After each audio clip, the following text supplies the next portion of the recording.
Hi there, I'm Katie Cook from Portland's Culinary Workshop, and today we're going to be learning to chiffonade.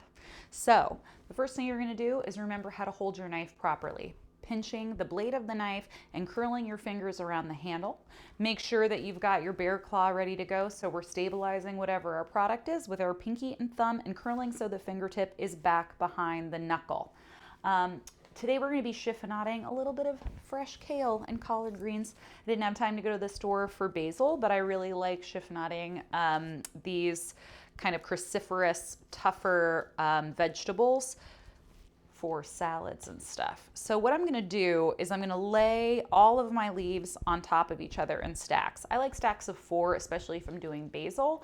If you're not cutting between the cells well enough, if your knife isn't really sharp, you're going to smash those cells and it's going to cause the basil to oxidize. So like the sharper your knife is, the longer your food is going to last. And that's true for almost everything.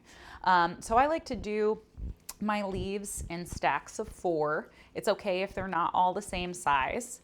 And you're also going to make sure that your stems are going in the same direction. That way, where the really tough stem is, we're cutting it into the smallest possible pieces. And that's going to be the same thing true with meat. You always cut meat across the grain. We're going to do the same thing with our vegetables here.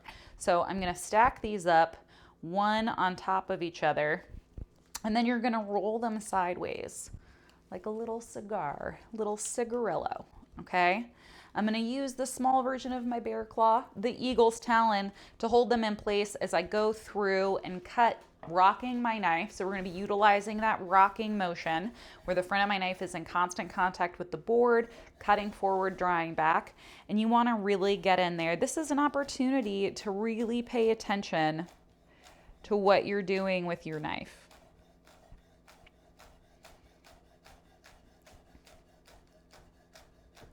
In my Southern brunch class, we do the same method with collard greens. And then I have these guys right here. The kind of tougher stems can go in my compost bowl.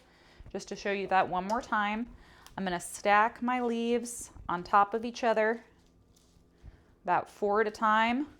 I'm going to roll them sideways so I make sure I'm cutting across the stem. It'll be softer mouthfeel when we go to eat those pieces.